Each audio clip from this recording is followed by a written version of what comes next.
Bengals and Chiefs. You got Mahomes and Burrow, two explosive offenses with playoff implications. Gary, I'll give you first crack at this one. How do you see it playing out?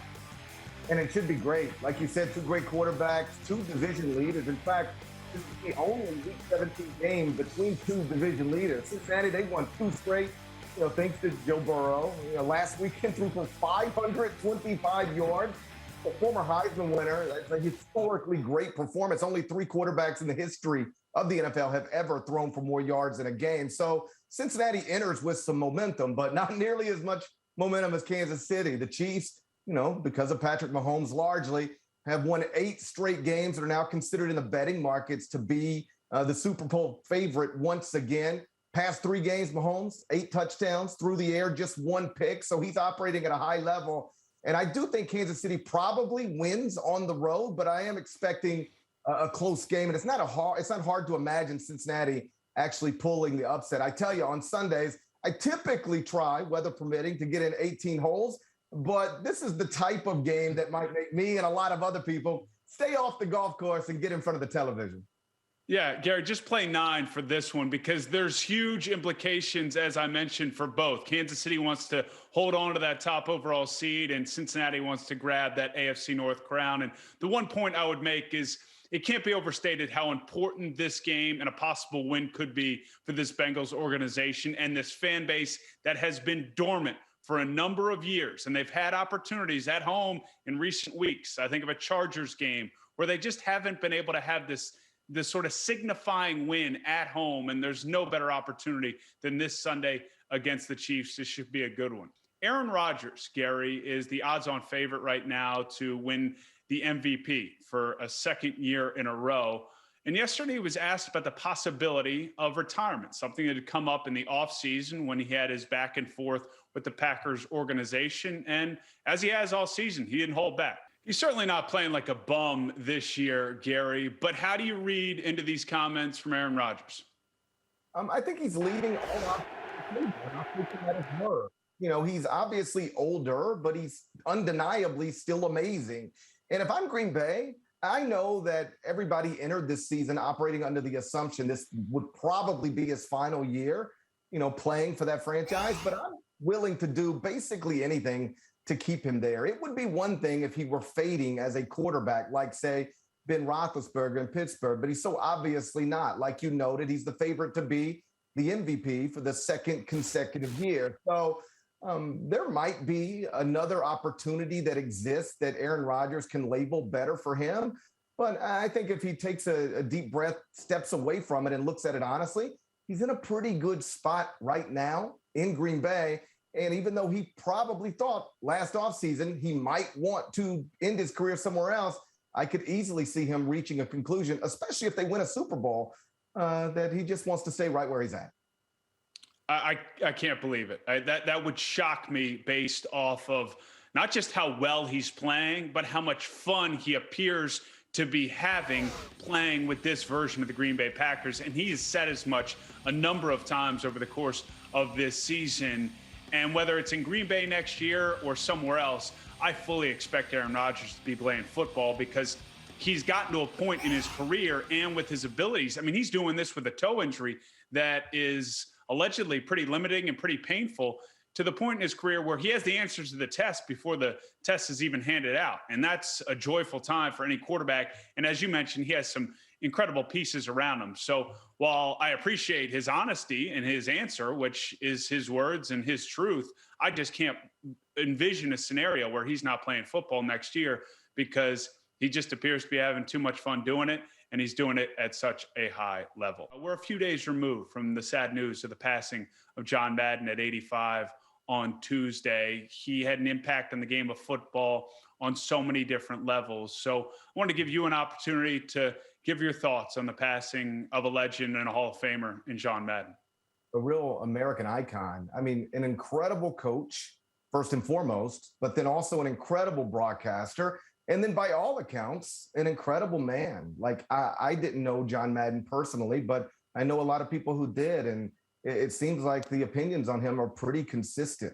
Like everybody seemed to love everything about him. And so to hear that he went unexpectedly this week is sad because that suggests maybe some people didn't have an opportunity to tell him how much he mattered while he was still with us. But undeniably, he mattered in an incredible way. You know, his name now resonates with a generation that never watched him coach or broadcast simply because it's connected to a prominent video game. So his legacy is undeniable. And, you know, he was arguably one of the most important figures in the history of professional football in this country. Well said, Gary, and I'll only add that I'm just thankful for all of his efforts. He was the voice of football for me growing up, and then obviously what he brought with the Madden video game, it created an extra level of passion for so many of us, and obviously he was a Hall of Fame coach before all of that, so our thoughts are with his family and friends. Gary, we'll start with your guy, John Morant, who was unstoppable last night with 41 points in that win over the Lakers. And at this early portion of the NBA season, Gary, these Grizzlies, they're making noise in the Western Conference. They really are, playing at a high level. Now 22 and 14 overall, alone in fourth in the Western Conference standings. That's a 3.5 game cushion they have over everybody below them. So they've got a real chance to be a top 4 seed in the West, which is not something anybody saw coming. They are one of the biggest surprises in the NBA, right there with the Cleveland Cavaliers. And John Morant is obviously the main reason. He got 41 points, like you said, against the Lakers last night, while making 6 of 7 three-point attempts. Like LeBron James said after the game, if John Morant's going to make perimeter shots, score at all 3 levels, there's just not much you can do with him. So many of the greats in this league make a big leap in year 3. That's what history tells us. And John Morant is doing that right now. He's a 22-year-old, averaging a career-high 24.5 points, shooting a career-high percentage from the field from 3. He's about to be a first-time All-Star. He's the face of a franchise. And if the Grizzlies keep winning like this and he keeps performing like this, he'll creep into the MVP conversation as well. Wow, 22 years old playing that well. Well, on the flip side, though, GP, the Lakers have now lost for the 6th time in 7 games. They're 17 and 19 as we sit here right now. LeBron James, tough birthday, just turned 37 years old. Your level of concern for the Lakers at this point is what? High, because they're just not very good. And I don't know that they're ever going to be very good unless they have a major shakeup. And realistically speaking, I'm not even sure what that looks like. You know, Anthony Davis is hurt right now, but before that, lesser version of himself. He's blossoming, you know, at the age of 28 in his prime. But statistically, he's a worse player than he used to be. Then there's Russell Westbrook, who just a bad fit. Clearly not the same guy he used to be. You know, last night, at one point in transition, he missed a layup that would have been a dunk 3 years ago. He's just lost a little bit athletically. And when you're a non-shooter who loses something athletically, again, you're not the same player. LeBron, even at 37, is still amazing.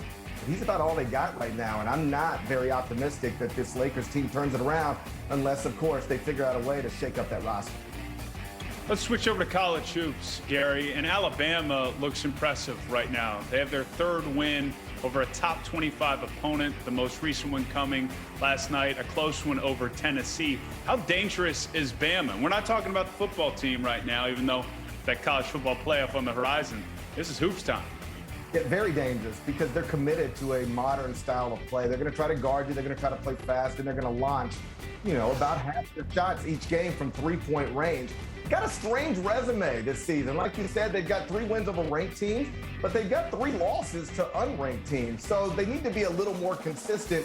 But once again, Nate Oates has got a team that is good enough to win the SEC. They've got a chance to be back-to-back conference champions. Gary, let's stick in the SEC and with Bama's rival Auburn with a big win last night over LSU.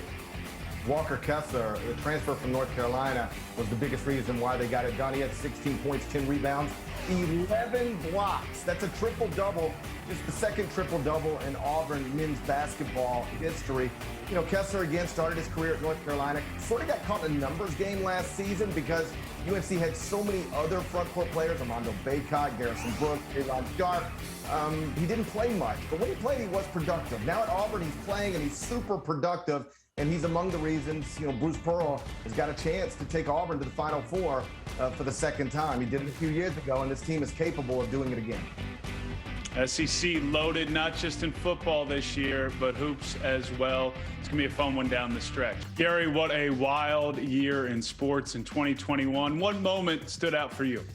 Well, for me, it was a moment in the sport that I primarily cover, college basketball. You know, watching Scott Drew and those Baylor Bears win the national championship. He inherited a program, Evan, back in 2003 with very little history and a massive scandal. A player literally murdered another player. Then the coach of that team, Dave Bliss, tried to frame the dead player as a drug dealer to cover up NCAA violations. Just real scumbag stuff. Obviously, he got fired. Scott Drew takes over and slowly built Baylor into a national power. And to watch him and that program win its first national championship last season in the state in which he was raised was really special. Like Jim Nantz said in that clip, it is the greatest rebuild in the history of college athletics.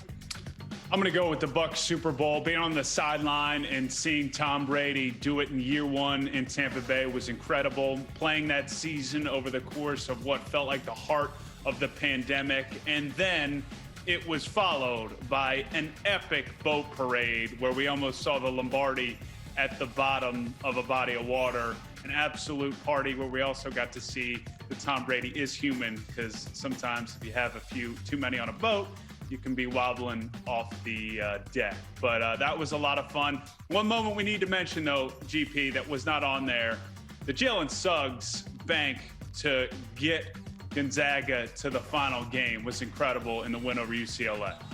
One of the all-time great moments in NCAA tournament history. I hate that this was in the middle of a pandemic and we didn't have a packed house to see it, but still, that is a shot you'll be watching in replays for decades to come. All-timer.